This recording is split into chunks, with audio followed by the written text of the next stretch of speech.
There are people in your life right now who cannot be trusted. Not because they wear it on their face, not because they hurt you loudly, but because they hide their danger behind charm, helpfulness, and subtle manipulation. Carl Jung didn't just study the mind. He studied what people hide. And he made it clear. The most dangerous people are not the loud ones, but the quiet distortions who blend in, pretending to care while quietly dismantling you from the inside.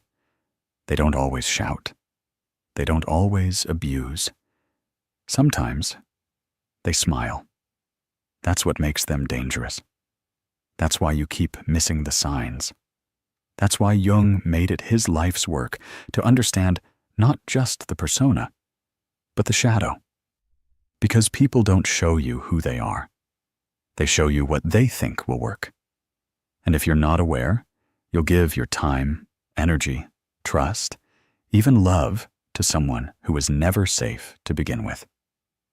So Jung laid out 6 patterns, 6 psychological masks, 6 personality types that feel harmless at first, but quietly destroy you if you're not awake.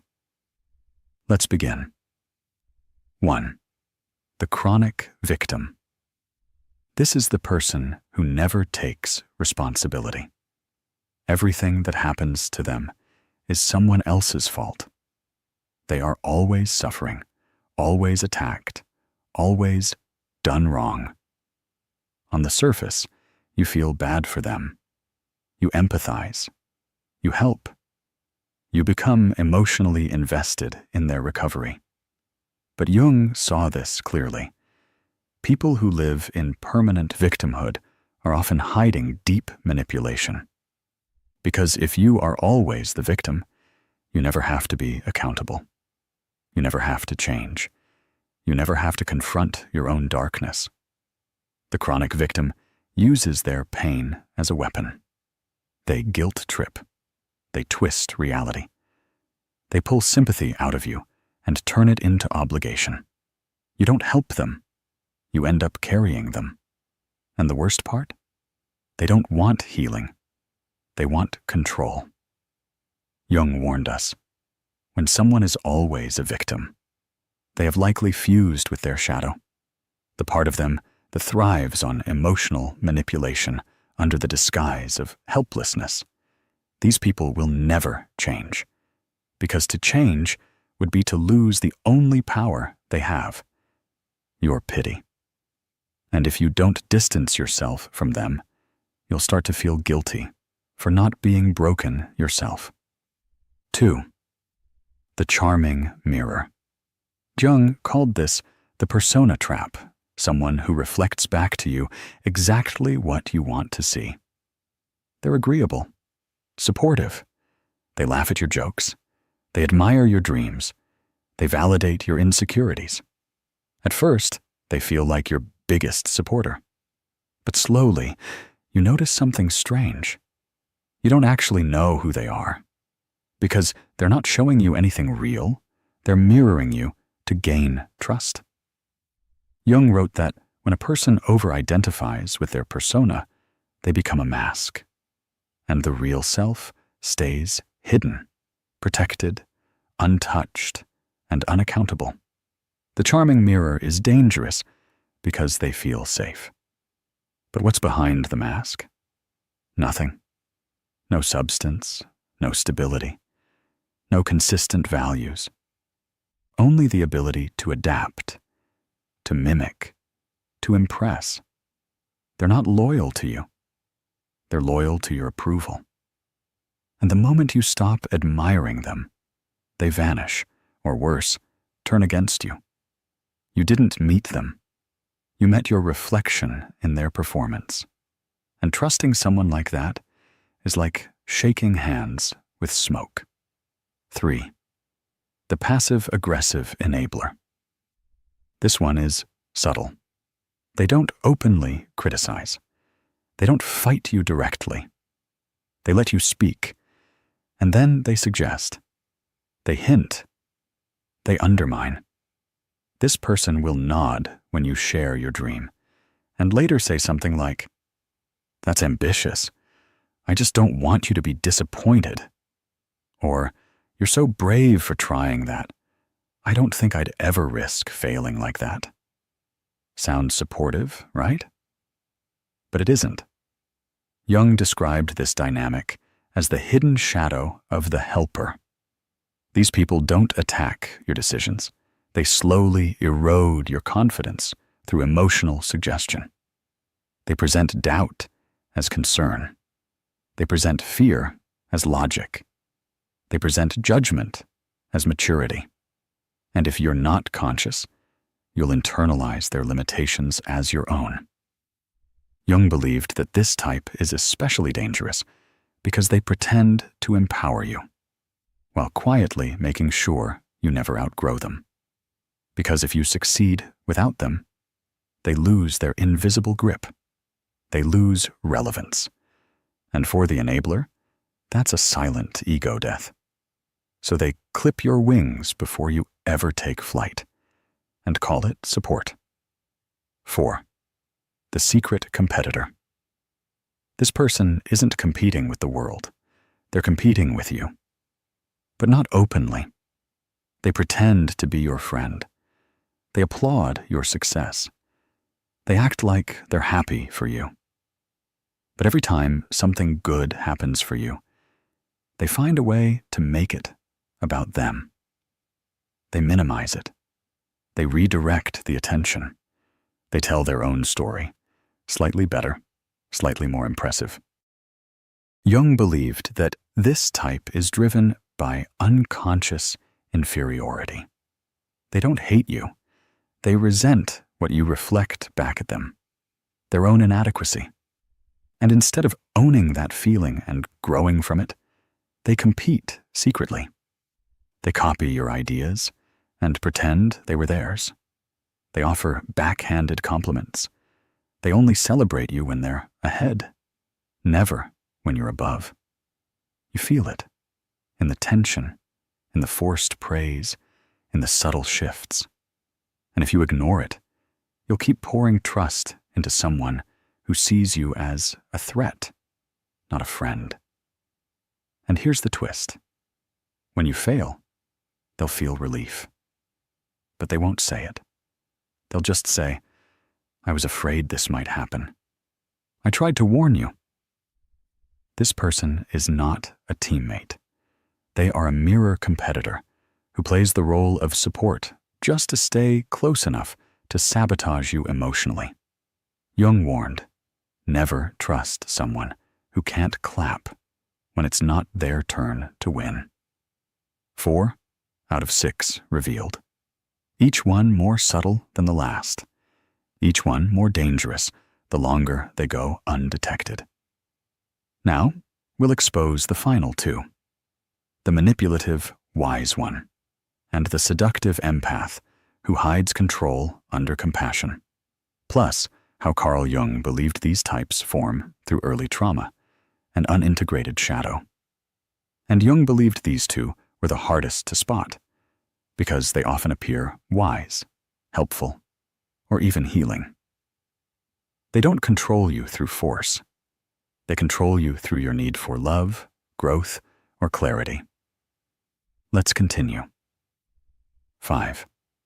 The spiritual narcissist, the wise one. This is the person who presents themselves as enlightened, mature, grounded, emotionally advanced. They speak softly. They quote philosophy.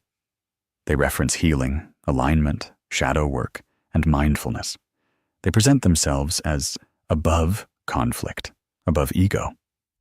But in truth, they're deeply attached to being seen as superior. Jung would call this a split psyche, where the conscious mind clings to spiritual identity, while the unconscious shadow leaks out as quiet superiority, control, and judgment.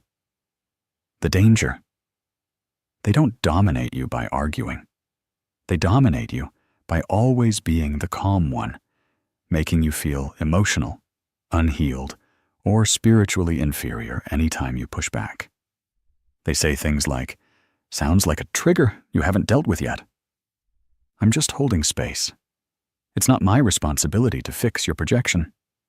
You're still reacting. You have inner work to do. It sounds wise, but it's really a power play. They use emotional language to invalidate your reality. You can't win an argument because they'll never admit to one. You can't confront them because they'll reframe your anger as a flaw in you. And the more conscious you try to become, the more they shift the frame to stay above you, silently, spiritually, untouchable. Jung warned about this especially because the wise one often builds their persona out of unintegrated ego. They didn't kill their ego. They just gave it robes and crystals. They buried it under concepts and called it transcendence. And the more you trust them to guide you, the more power they gain, not by helping you grow, but by keeping you small, confused, and always needing their clarity. They don't want equals. They want students. They don't want healing. They want authority. And if you're not careful, you'll mistake their emotional stillness for depth, when in fact, it's just performance. 6. The empath who always ends up in control.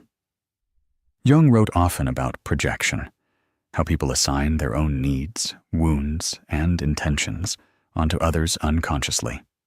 And the 6th type is a master of this, the empathic controller. They feel everything. They sense energy. They pick up on moods, body language, tension, subtext. They cry easily.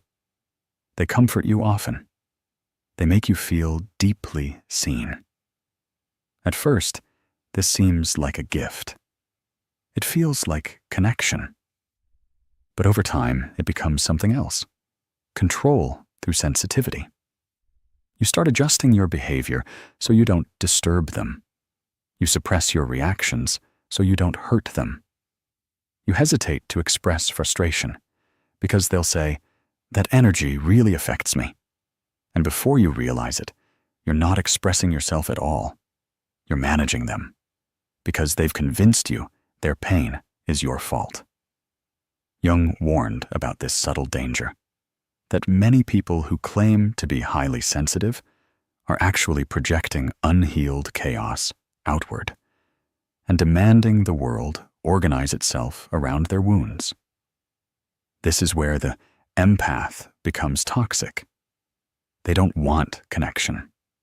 They want emotional safety at your expense.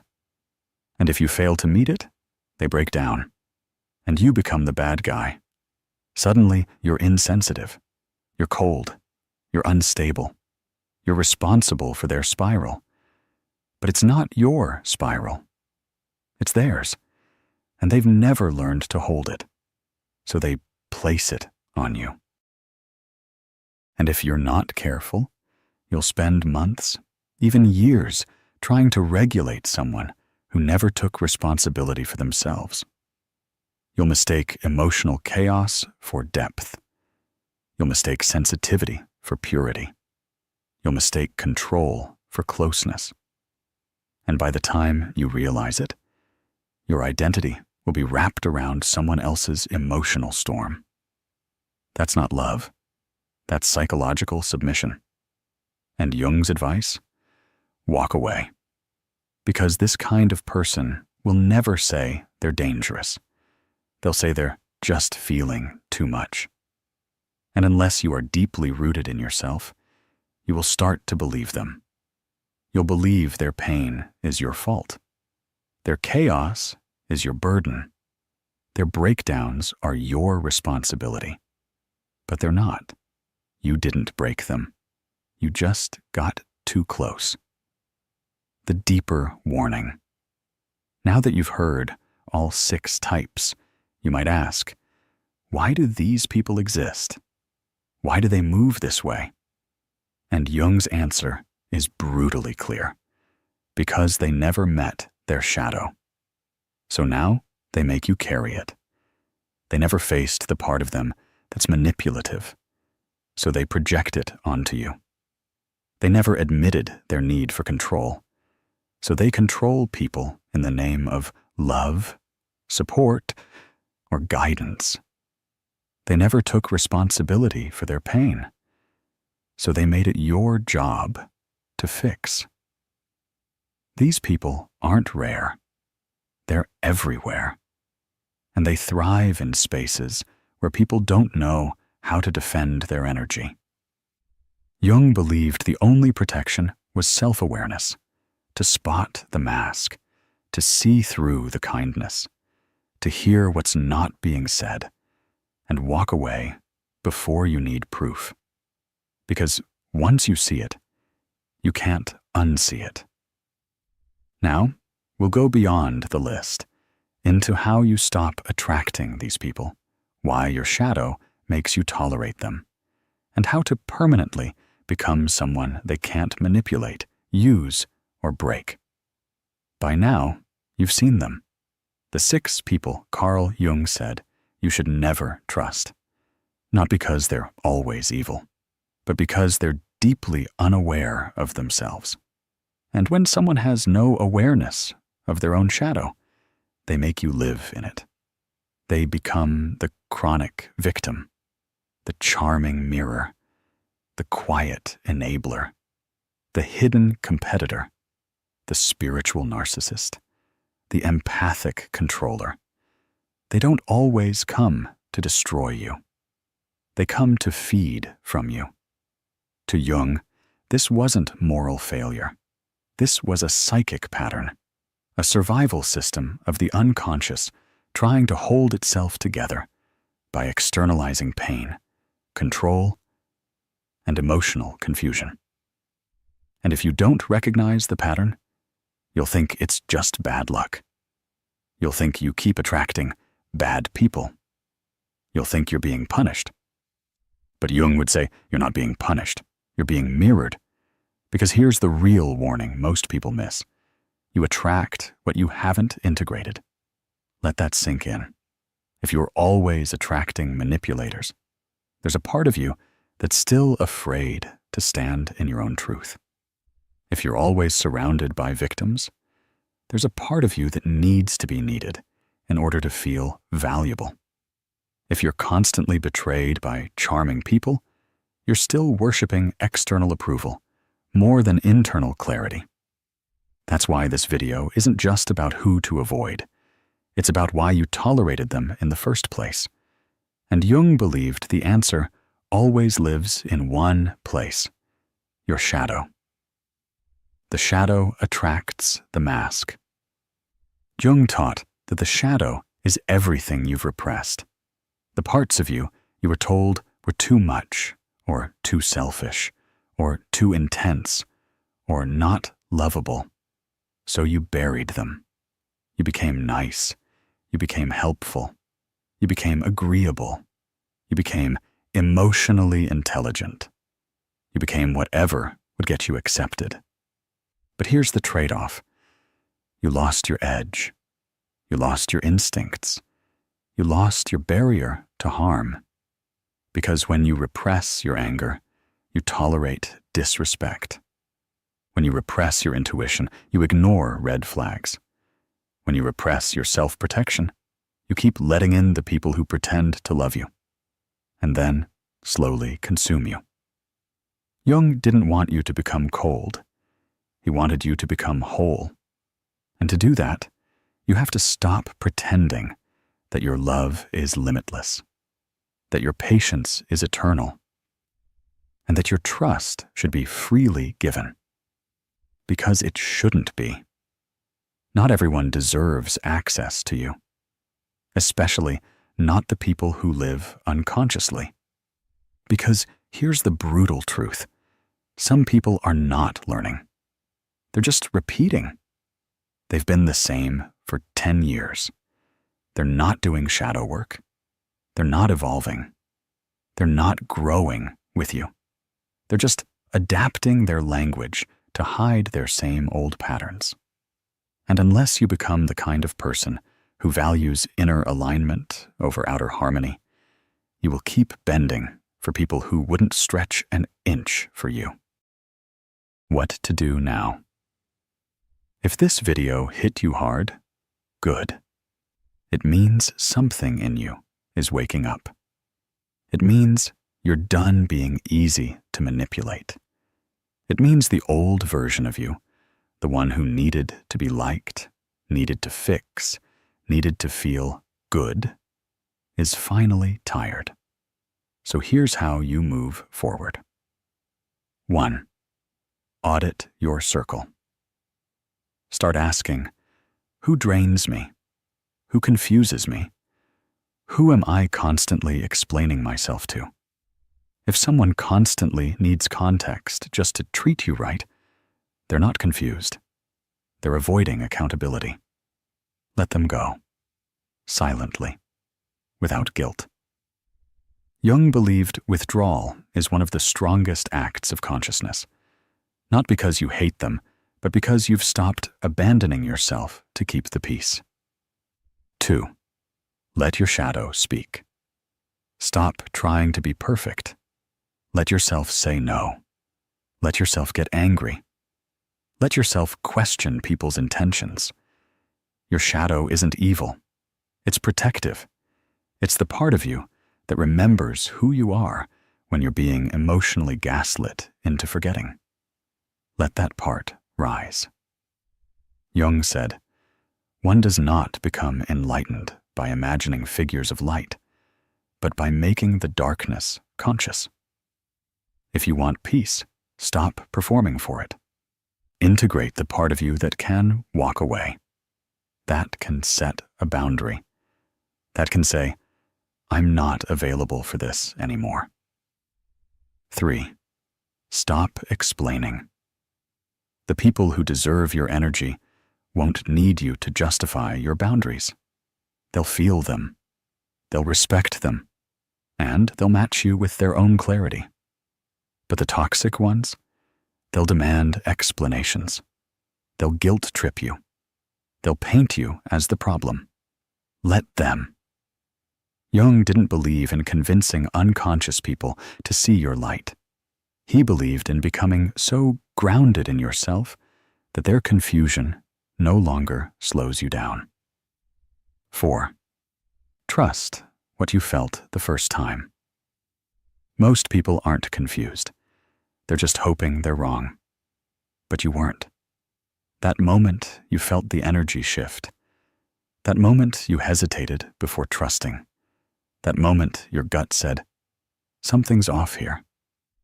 That wasn't paranoia. That was your subconscious reading patterns before your mind caught up. Start listening to it. Because the people Jung warned us about don't show up with warning signs. They show up with flattery. They show up with emotional stories. They show up with alignment and vulnerability and healing talk. But time always tells. And when it does, you better be far enough away that it no longer costs you anything. The final word. Carl Jung didn't want you to fear the world. He wanted you to stop fearing your own knowing. The more shadow you integrate, the fewer toxic people get close. Not because you're hiding, but because your energy no longer gives them entry. You stop explaining. You stop fixing. You stop justifying your standards. And without ever raising your voice, you become someone no manipulator can reach. No narcissist can fool. No competitor can rattle. Because you are now the person Jung wanted you to be. Awake, whole, and impossible to trick.